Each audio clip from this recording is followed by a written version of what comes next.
కొడుకు మృతదేహంతో 70 కిలోమీటర్ల ప్రయాణం అంబులెన్సు సమకూర్చిన వైద్య సిబ్బంది 35 కిలోమీటర్ల బస్సులో 35 కిలోమీటర్ల బైక్ పైనట పాపం. అల్లారు ముద్దుగా పెంచుకున్న 3 ఏళ్ల కుమారుడు మృతదేహం ఒకవైపు, చేతిలో చిల్లిగవ్వలేని పేదరికం మరోవైపు.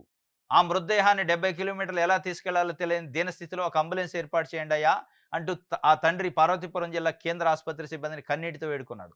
అంబులెన్సు రిపేర్‌లో ఉందని, తామేమీ చేయలేమని వారు చేతులెత్తేశారు. దీంతో ఆ తండ్రి పసిబిడ్డ మృతదేహంతో 35 కిలోమీటర్ల బస్సులో, మరో 35 కిలోమీటర్ల బైక్‌పై ప్రయాణించి స్వగ్రామానికి చేరుకున్నారు.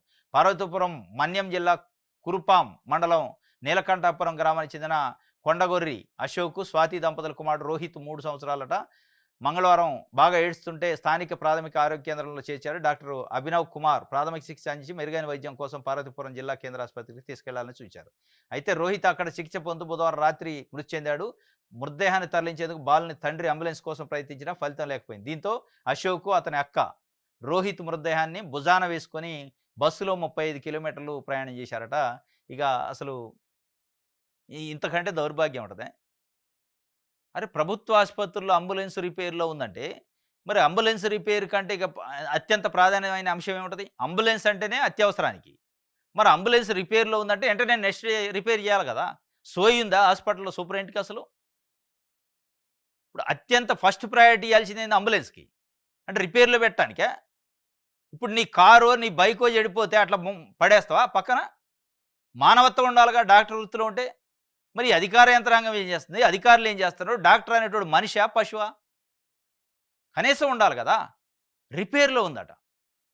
మృతదేహాన్ని మోసుకొని పోవాల్సిన పరిస్థితి 70 కిలోమీటర్లొచ్చింది. ఏంది సార్ నాకు అంబులెన్స్ ఏర్పాటు చేయండి అంటే, రిపేర్‌లో ఉంది. దాన్ని రిపేర్ చేయాలి అన్నాడట. ఎవరు చేయాలి రిపేరు? మీరు రిపేర్ చేయించుకోరా? మీ కారో, బైకో చెడిపోతే రిపేర్ చేయించుకోరా? నడిచి వస్తారా? అంటే ఇప్పుడు ఆయన మృతదేహం అంటే అట్లా ఏదైనా యాక్సిడెంట్ అయ్యిద్ది. అర్జెంట్‌గా అంబులెన్స్ పంపాలా? రిపేర్‌లో ఉందని వదిలేస్తే చచ్చిపోవాలా ప్రజలు? అసలు ఆ సూపరింటెండెంట్ ఎవరు? ఆయన సస్పెండ్ చేయాలి వాస్తవంగా. రిపేర్‌లో ఉండటమేంది? అంబులెన్స్ రిపేర్‌లో ఉండటమేంది? అంటే రిపేర్ చేయరా? ఈ చంద్రమండలం నుంచి రావాలా రిపేరు చేసేటోడు? కాబట్టి మానవత్వం లేని డాక్టర్లు ఉంటే ఇట్లే ఉంటదిక. వాళ్ళ ధ్యాసంతా ఎక్కడ ప్రైవేట్ క్లినిక్‌కి పోదాం, తొందరగా డబ్బులు సంపాదించుకుందామని తప్ప, మరి హాస్పిటల్‌లో ఏం జరుగుతుంది? సరైన మిషనరీ ఉందా? సరైన అంబులెన్స్‌లున్నాయా? పని చేస్తున్నాయా? ప్రజలు ఏమి ఇబ్బంది పడతారని ఎవడు ఆలోచించరు. 35 కిలోమీటర్ల బస్సులో, 35 కిలోమీటర్ల బైక్‌లో చనిపోయిన డెడ్ బాడీని 3 ఏళ్ల బాబు అంటే ఎంత ఆవేదన ఉంటది తండ్రికి. భుజానేసుకొని మోసుకోవాల్సిన మోసుకోవాల్సిన పరిస్థితి వచ్చిందట. ఇక దీనిపైన మీరు రివ్యూ చేయాల్సింది ముఖ్యమంత్రి గారు.